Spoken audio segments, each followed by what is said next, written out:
अस्सलाम वालेकुम friends, welcome back to Nesto reactions. बहुत बहुत मुबारक हो तमाम हिंदुस्तान वासियों को, तमाम इंडिया वालों को और जितने भी लोग इंडिया से मुझे देख रहे हैं उनको इसलिए मुबारकबाद दे रहा हूँ क्योंकि चंद्रयान 3 लॉन्च हो चुका है और बहुत बड़ी कामयाबी है ये इंडिया के लिए, इसरो के लिए।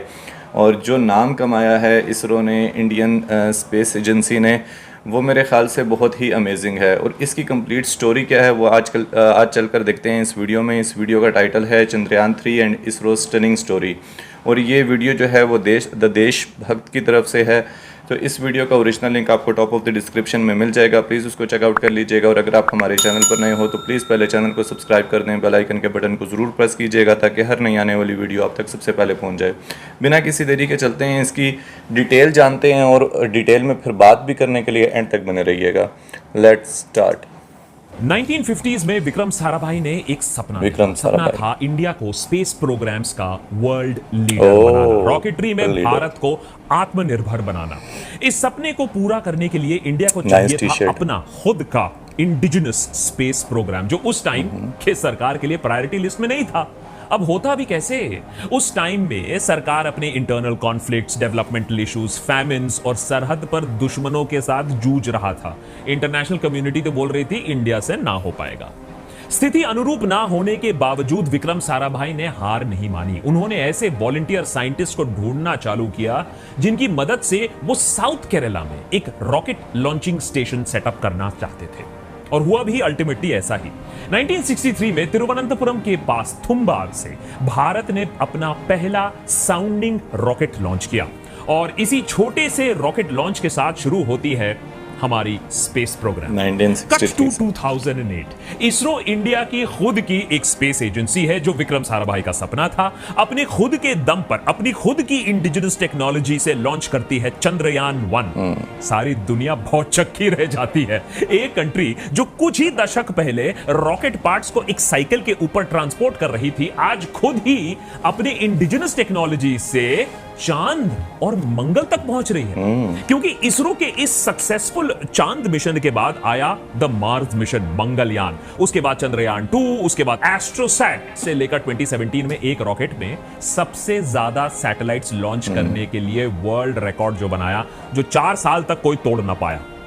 आज हालत यह है कि सिर्फ 2018 से 2022 तक इसरो फॉरेन कंट्रीज के 177 सैटेलाइट्स को लॉन्च कर चुकी है। Countries across the world ISRO को अपने सैटेलाइट लॉन्च करने के लिए एक ट्रस्टेड पार्टनर मानती है। 14 जुलाई को इसरो के LVM-3M4 रॉकेट ने सक्सेसफुली चंद्रयान 3 को चांद के सफर पर रवाना कर दिया। लाखों लोगों ने इस लॉन्च को टीवी पर और यूट्यूब पर लाइव देखा। लेकिन एक तरफ इसरो जहां स्पेस रिसर्च में नए कीर्तिमान, नए रिकॉर्ड स्थापित कर रही है, वहीं दूसरी तरफ इंडिया की साइंटिफिक रेपुटेशन दिन ब दिन कम हो रही है। कम फंडिंग, कम इन्वेस्टमेंट, कम रिसर्च पेपर्स। जहां इसरो क्रिटिकल टेक्नोलॉजी जैसे क्रायोजेनिक इंजन्स में हमें आत्मनिर्भर बना रही है, इंटरनेशनल सैंक्शंस के बावजूद माइंड यू, वहीं डीआरडीओ हमें drones, anti aircraft missile, fighter jet engines ये हमें दे ही नहीं पा रही। और इस वजह से हमें ये टेक्नोलॉजी खरबों रुपए खर्च करके खरीदनी पड़ रही है, दूसरे पर डिपेंडेंसी रखनी पड़ रही है। स्कूल और कॉलेज में भी साइंटिफिक टेम्परमेंट आजकल रट्टा मारने तक ही रह गया है। क्या इसरो और चंद्रयान और उसमें से निकलने वाला रोवर और उसके खोज हमें फिर से साइंटिफिक टेम्परमेंट, इंक्विजिटिवनेस की तरफ क्या ले जा सकती है? क्या भारत का साइंटिफिक टेम्परमेंट एक बार फिर से चमक सकता है? और ये मैं सिर्फ टेडेक्स मोटिवेशनल स्पीच नहीं दे रहा हूं। ऐसे साइंटिफिक टेम्परमेंट, ऐसे साइंटिफिक फोकस से भारत आत्मनिर्भर तो बनता ही है, साथ ही साथ बहुत ज्यादा बचत भी होती है। सबसे बड़ी वजह, जिस वजह से बाकी सारे कंट्रीज के साइंटिस्ट स्ट्रेस से बाल गिरा रहे हैं, वो ये है कि इसरो इतने बेहद किफायती मिशन बनाता कैसे है? How in the world are these Indians making all this project so cheap? Like they're going to destroy us. ISRO का कॉस्ट ऑफ मिशन कितना सस्ता है ये समझने के लिए आप ये छोटा सा ग्राफ देखिए। जहां यूएस का मार्स मिशन का कॉस्ट था $671 मिलियन, वहीं इंडिया का मार्स मिशन यानी मंगलयान का कॉस्ट था ओनली 74 मिलियन। इतना ज्यादा फर्क। एक और एग्जांपल ले लेते हैं भाई, चंद्रयान की बात हो रही है। 650 करोड़ की लागत वाला चंद्रयान 3 जो कि चांद के साउथ पोल तक जाएगा, वहां से रोवर नीचे लैंड करेगा। ये लगभग आदि पुरुष के बजट के बराबर है। ओह, एक अब मूवी भाई के बराबर। इसरो इतने सस्ते में अपने जबरदस्त, स्पेस मिशन impressive। लॉन्च करेगा तो बाकी के कंट्रीज के साइंटिस्ट का स्ट्रेस लेवल तो ऊपर हो ही जाएगा, उनके तो बाल झड़ेंगे ही, लेकिन उनके तकलीफ का तो हम कुछ नहीं कर सकते हैं। लेकिन आप भी अगर हेयर फॉल के प्रॉब्लम से जूझ रहे हैं और आपके सर पर भी चांद दिख रहा है तो आपकी मदद कर सकता है ट्राया। आज हेयर लॉस एक असली एक समस्या बन गई promotion। है जिससे नौजवान भी जूझ रहे हैं, क्योंकि आज के टाइम पर लाइफस्टाइल ले लीजिए, स्ट्रेस ले लीजिए, डाइट ले लीजिए और ऐसे कई इंटरनल रीजंस हैं जिसके कारण गंजापन यानी बॉल्डनेस आज 20s और 30s के एज में भी दिखने को मिलता है। अगर आपको भी लग रहा है कि आपके बाल पहले के मुकाबले ज्यादा पतले हो रहे हैं या हेयर फॉल हो रहा है या सर के ऊपर चांद जैसा सर्कल बन रहा है तो देर मत कीजिएगा, क्योंकि हेयर लॉस के टोटल 7 स्टेजेस होते हैं, जिसमें स्टेज 1 टू स्टेज 4 के बीच में अगर सही ट्रीटमेंट लेकर हेयर लॉस कंट्रोल किया भी जा सकता है, लेकिन स्टेज 5 के अगर आगे चले गए तो आपके पास वही रिस्की सर्जिकल ट्रांसप्लांट जैसे ऑप्शंस ही बचे रहते हैं और कुछ नहीं रहता है। इसीलिए समय पर काम लीजिए, नहीं तो छूटती हुई ट्रेन ना लौट कर कभी वापस नहीं आती है। अब जाहिर है कि हमने जो इंटरनल रीजंस दिखाए उसे कोई शैम्पू या तेल ठीक नहीं कर पाएगा। इसके लिए साइंटिफिक अप्रोच और क्वालिफाइड डॉक्टर्स की मदद ही आपको लेनी पड़ेगी फॉर अ कंप्लीट ट्रीटमेंट, जो आपको मिलती है ट्राया से। मैं पहले भी ट्राया के बारे में आपको बता चुका हूं। साइंस पर भरोसा करो, ना कि व्हाट्सएप के फॉरवर्ड्स में आए हुए नुस्खे और मैजिक ट्रिक्स। तो ट्राया पहले आपके हेयर लॉस का टाइप, स्टेज, रीजन सब समझेगा, उनकी ऑनलाइन टेस्ट के जरिए, और फिर एक कंप्लीट ट्रीटमेंट देगा जो आपके बालों के हिसाब से आपके लिए कस्टमाइज किया जाएगा। इसीलिए ट्राया को 2.5 लाख से भी ज्यादा लोगों ने चुना है। अगर आप भी हेयर लॉस से परेशान हैं तो ट्राया आप ट्राई कर सकते हैं। ये 3 सिंपल स्टेप्स हैं।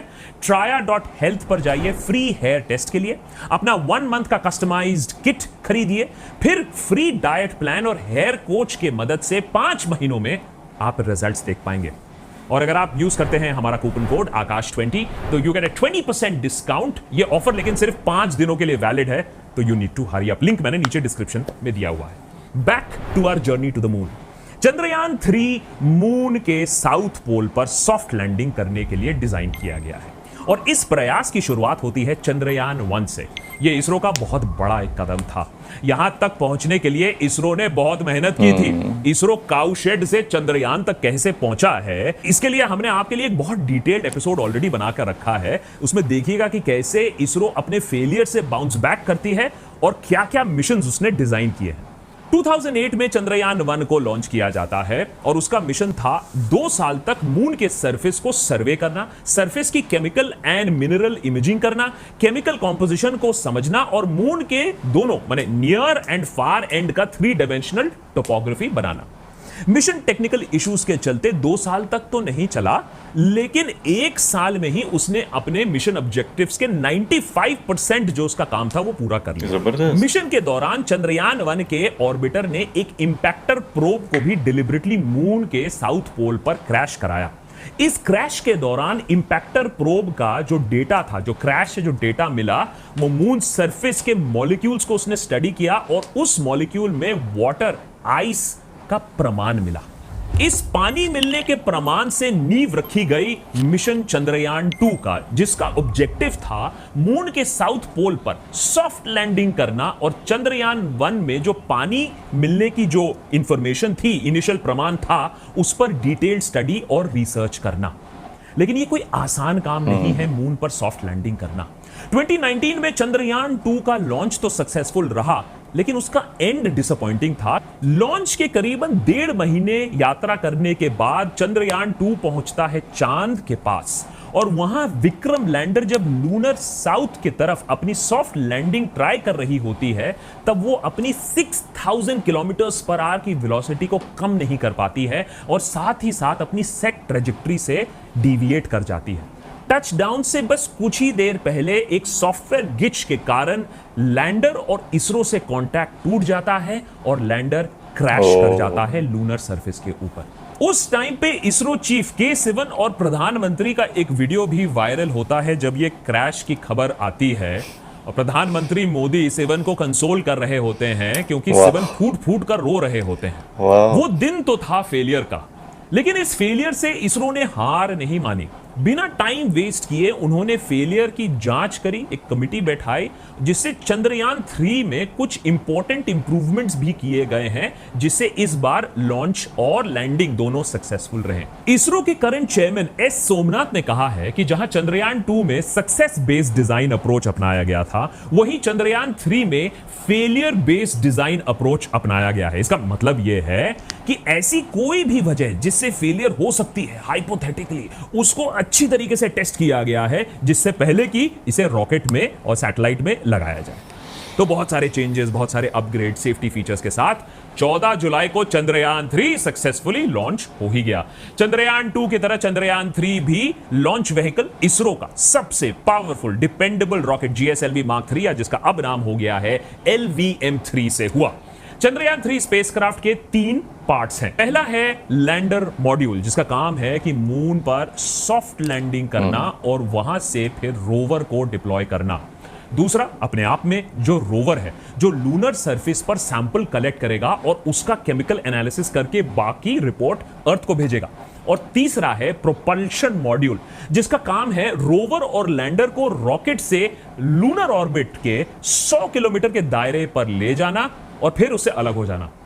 अलग हो जाने के बाद प्रोपल्शन मॉड्यूल का काम खत्म नहीं होता है, वो कंट्रोल रूम, माने इसरो कंट्रोल रूम और लैंडर के बीच में एक रिले सैटेलाइट का काम करेगा, क्योंकि याद रखिए ये लैंडिंग हो रही है south side of the moon में, जहां डायरेक्ट कम्युनिकेशन अर्थ के साथ पॉसिबल ही नहीं है। 22 टू 25 अगस्त के बीच में चंद्रयान 3 का विक्रम लैंडर और प्रज्ञान रोवर चांद के साउथ पोल पर लैंड करेगा। अगर सब कुछ सही रहा तो इंडिया इतिहास में अपना नाम दर्ज करेगा। फिर से पहली कंट्री हम बन जाएंगे जिसने मून के साउथ पोल पर सबसे पहले सॉफ्ट लैंडिंग की थी। याद रखिए, India also is the first country जिसने अपने पहले अटेम्प्ट पे मंगलयान में मार्स तक हम पहुंचे थे। लेकिन यहां एक बड़ा सवाल खड़ा होता है कि आखिर मून के साउथ पोल की इतनी इंपॉर्टेंस भाई क्या है कि हमने 2 मिशन लगा दिए साउथ पोल में पहुंचने के लिए। चांद पे तो वैसे में भी पहले, माने 50 साल पहले अमेरिकन पहुंच चुके थे, उनके लोग भी वहां तक पहुंच चुके थे। तो आज दुनिया भर के साइंटिस्ट चांद के साउथ पोल को एक्सप्लोर करने के लिए इतना इंटरेस्टेड क्यों हैं, और चंद्रयान 3 से मिले इंफॉर्मेशन से वो इतने बेसब्री से उसका इंतजार क्यों कर रहे हैं? उसका रीजन ये है कि लूनर साउथ का ज्यादातर एरिया परमानेंट शैडो रीजन में रहता है। हिंदी में बोले सूर्य किरण वहां तक पहुंचती नहीं है। इस वजह से मून आइस और वाटर ट्रेसेस की खोज में वहां मदद मिल रही है, और रिसर्च ये दिखा रहा है कि मॉलिक्यूलर लेवल पर वहां पानी हो सकता है। साथ ही साथ इस एरिया में छोटे क्रेटर से लेकर 13 किलोमीटर डीप क्रेटर्स भी हैं। ये अर्ली क्रेटर्स को स्टडी करके हमें अर्ली सोलर सिस्टम के कॉम्पोजिशन के बारे में भी काफी इंफॉर्मेशन मिल सकती है। अमेरिका भी इस मिशन पर टकटकी लगाए बैठा हुआ है, क्योंकि उसका आर्टेमिस 3 मिशन, जिसमें इंसान 50 साल बाद चांद में वापस जा रहे हैं, वो भी लूनर साउथ पे ही लैंड करने का उनका प्लान है। तो उसको चंद्रयान 3 के मिशन डेटा की बहुत जरूरत है कि भैया वहां लैंडिंग पॉसिबल है या व्हाट आर द चैलेंजेस, वो उनको भी देखना है। अमेरिका का आर्टेमिस प्रोग्राम का एस्टिमेटेड कॉस्ट है $93 बिलियन। आर्टेमिस 1 मिशन, जिसका काम सिर्फ मून का चक्कर लगाना होगा, उसका कॉस्ट है अबाउट $4 बिलियन। और ये सिर्फ प्रोडक्शन कॉस्ट की बात कर रहा हूं, इसमें मैं रिसर्च एंड डेवलपमेंट कॉस्ट की बात नहीं कर रहा हूं। उसके कंपैरिजन में हमारा चंद्रयान 3 वहां पहुंचेगा, वहां लूनर लैंडर लगाएगा, और ये सब 650 करोड़ या मान लीजिए $80 मिलियन चिल्लर है compare to what America is spending. और ये दिखाता है हमारा फ्रूगल इनोवेशन। अब जब सवाल ये उठता है कि जब मून के साउथ पोल का इतना इंपॉर्टेंस है, तो अभी तक और कोई स्पेसक्राफ्ट लूनर साउथ पर क्यों नहीं पहुंचा? पहुंचने की कोशिश की है। इंडिया के साथ साथ इजराइल ने भी वहां अपना लैंडर लैंड करने की कोशिश की, लेकिन वो फेल हो गए। तो आप ये समझिए कि कितना मुश्किल है वहां एक लैंडर आज की टेक्नोलॉजी के साथ भी वहां लैंड करना। सबसे पहले तो आप ये इमेज देखिए। अभी तक सारी मून लैंडिंग्स इक्वेटोरियल रीजन में ऑफ द मून में की गई है, क्योंकि यहां की टोपोग्राफी रिलेटिवली स्मूथ है, टेम्परेचर इंस्ट्रूमेंट्स के लिए कंड्यूसिव है, और क्योंकि सनलाइट यहां अबंडेंस में मिलती है तो सोर्स ऑफ एनर्जी का भी कोई टेंशन नहीं है। वहीं लूनर साउथ में इतने सारे एरियाज हजारों साल से कंप्लीटली डार्क में रहे हैं।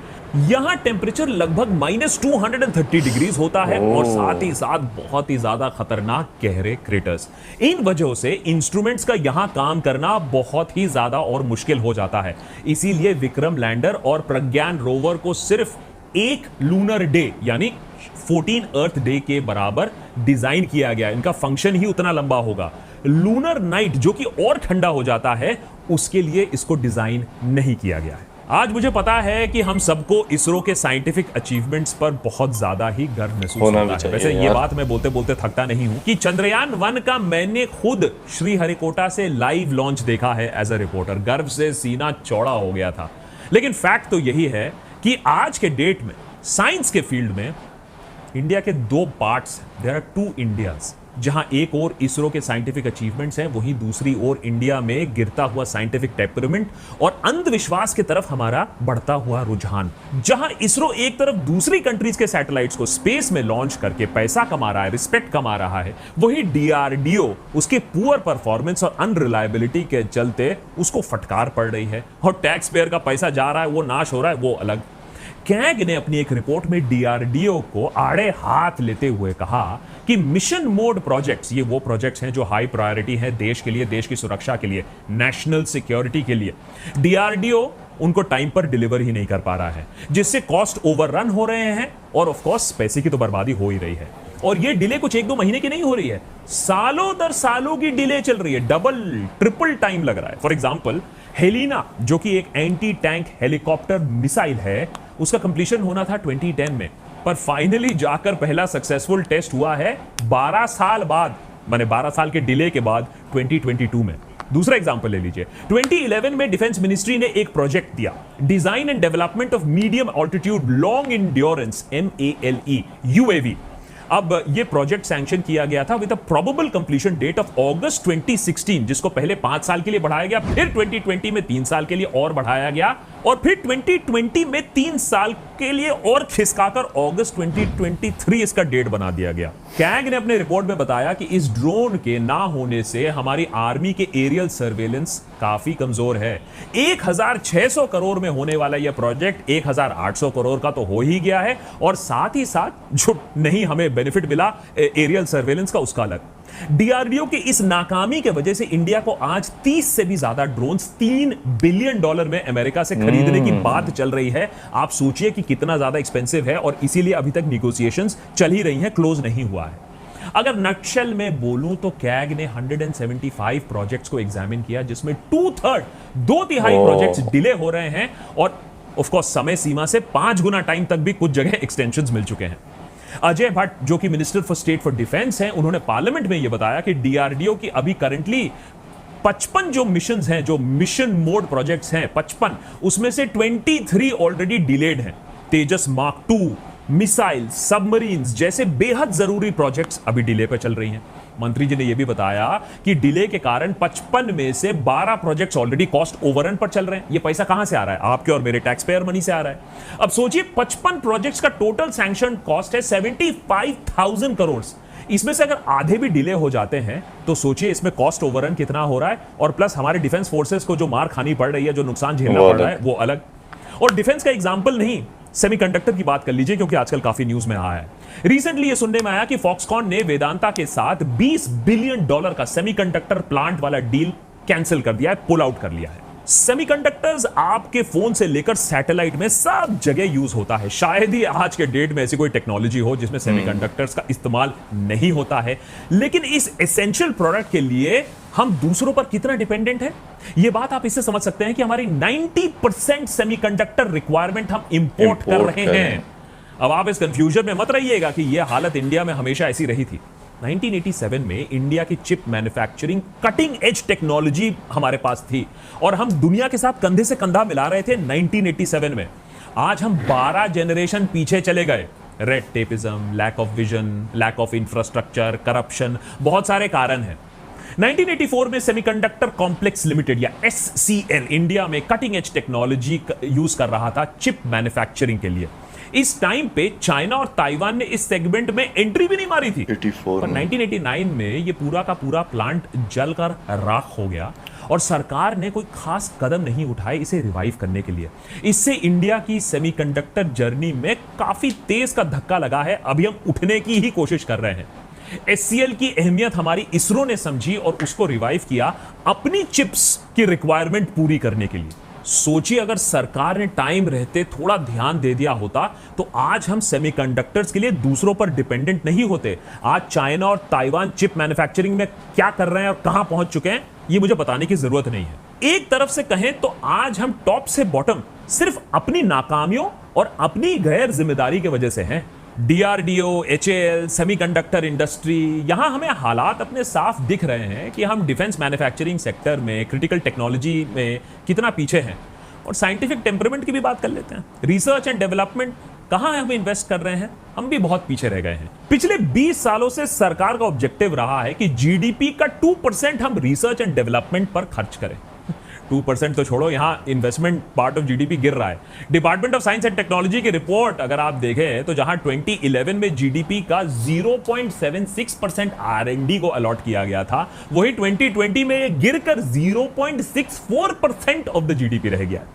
अगर 2023 के बजट को आप देखें तो ministry of science and technology को मात्र 0.36% ऑफ द बजट एलोकेट हुआ है। और वहीं हमारा पड़ोसी मुल्क जो हमारी जमीन को खाने के लिए उतावला बैठा रहता है, चाइना ने 2.4% एलोकेट किया है अपना GDP towards scientific development and research. अब आप समझ लीजिए कि साइंस की दुनिया में कौन आगे बढ़ रहा है। अब चाइना से कंपेयर कर ही रहे हैं तो यूनेस्को का साइंस रिपोर्ट 2021 भी हम थोड़ा देख लेते हैं। चाइना ने 2021 में लगभग 16 लाख पेटेंट फाइल किए और हमने सिर्फ 62,000 लगा लीजिए। एक कंट्री में कितनी साइंटिफिक और टेक्निकल जर्नल्स पब्लिश होती हैं, उससे उस कंट्री का साइंटिफिक टेम्परामेंट हमें समझ में आता है। 2022 में जहां चाइना में लगभग 10 लाख जर्नल्स पब्लिश हुए थे, वही इंडिया में 3 लाख भी नहीं। तो सरकार को यह समझना होगा कि बिना आरएनडी पर पैसा खर्च किए, बिना साइंटिफिक टेम्परामेंट को बढ़ावा दिए, बिना अपनी इंडिजिनस साइंटिफिक कैपेबिलिटीज को बढ़ाए हम आगे नहीं बढ़ पाएंगे। हर एजेंसी इसरो की तरह सेल्फ मोटिवेटेड नहीं होती है। हम टेक्नोलॉजी और वेपन्स के लिए क्या हमेशा दूसरी कंट्रीज पर डिपेंडेंट रहेंगे? आत्मनिर्भर होने का सपना बस सपना ना रह जाए। नेहरू की लाख गलतियां आज तो निकाली जाती हैं, लेकिन एक खूबी भी थी उस इंसान में जो हम भूल जाते हैं, और वो ये थी कि साइंस और टेक्नोलॉजी पर उनका विश्वास। नेहरू ने देश की आजादी के समय यह बात समझ ली थी कि साइंस कितना इंपॉर्टेंट है हमारे लिए। उन्होंने कहा था कि साइंस अपने आप ही गरीबी और भुखमरी की समस्या निपटा सकता है, सुलझा सकता है। अंधविश्वास और इलिटरेसी से अगर हमें आगे बढ़ना है तो साइंस उसका जवाब है। अगर देश के नेचुरल रिसोर्सेज का इस्तेमाल करना है, लोगों की जिंदगी को बेहतर करना है, तो साइंस उसका आंसर है। 1961 में नेहरू ने space research and peaceful use of outer space की जिम्मेदारी डिपार्टमेंट ऑफ एटॉमिक एनर्जी या डीएई को सौंपी, जिसके सेक्रेटरी थे होमी भाभा। उसके अगले ही साल भाभा ने Indian national committee for space research या इनकोस्पार की स्थापना की under the chairmanship of Vikram Sarabhai. कुछ ही सालों में इनकोस्पार बन जाता है इसरो, और कुछ ही दिनों में आज से चंद्रयान 3 का विक्रम लैंडर चांद की सतह पर टच डाउन करेगा। आशा यही है टीम देशभक्त की तरफ से कि इस लैंडिंग को देखकर गर्व से सीना हमारा चौड़ा हो, हम एक बार फिर से साइंस के फैंस बने, ना कि अंधविश्वास के। नेता टाइप आधा काम मत। मतलब कुल मिला के अगर देखा जाए इनकी वीडियो में मकसद उनका यही था कहने का कि जो साइंस है उसकी कितनी ज़्यादा इम्पोर्टेंस है। तो बजाय इसके कि अंधविश्वास की तरफ जाया जाए, अपना ज़्यादा पैसा जो है वो साइंस पर ही लगाना चाहिए। और जिस तरीके से ये इसरो को इन्होंने बताया कि उन्होंने कितनी स्ट्रगल करने के बाद और कितना कुछ अचीव किया है। अगर चंद्रयान 2 की बात की जाए तो उसमें भी इन्होंने कहा कि कितना मुश्किल है लैंडिंग करना मून के साउथ पोल पर, लेकिन इजराइल भी कोशिश कर चुका है लेकिन नाकामयाब हुआ वो भी। तो इस दफ़ा इन्होंने सारी चीज़ें कैलकुलेट करके कि क्या क्या पॉसिबल ऐसे फेलियर हो सकता है, उन सब को कैलकुलेट करके तो बड़ा अच्छे से इस चीज़ को, मिशन को जो है वो बनाया है। अब आगे अगस्त की कोई डेट ये बता रहे थे, मेरे ख्याल से 30 दिन बाद या 40 दिन बाद जो है वो लैंडिंग होगी।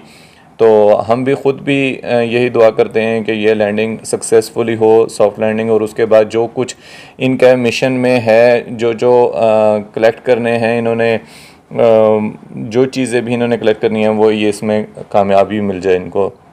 और मेरे ख्याल से अगर ये ऐसा हो जाता है तो वो यही बता रहे थे कि दुनिया में इंडिया फर्स्ट हो जाएगा, इसरो फर्स्ट ऐसी स्पेस एजेंसी हो जाएगी जो इस चीज़ में कामयाब हो जाएगी। तो ये बहुत बड़ी बात है अपने आप में।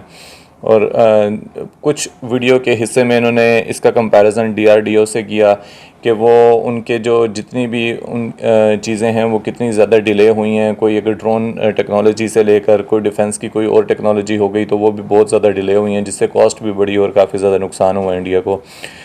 तो वो तो चलो एक अलग पार्ट था उसका। लेकिन मैं इसरो की जहाँ तक बात की जाए, मेरे ख़्याल से यार बहुत अप्रिशिएट करने की बात है, बहुत गर्व की बात है इंडिया के लिए कि किस तरीके से जो है वो एक पिक्चर अगर वो देखी जाए कि जैसे बैलगाड़ी के ऊपर या फिर साइकिल के ऊपर रॉकेट के पार्ट्स लेकर जाए जा रहे थे, और आज ये देखा जाए कि पूरी दुनिया ने कल देखा कि कैसे जो है वो लॉन्च किया गया चंद्रयान 3।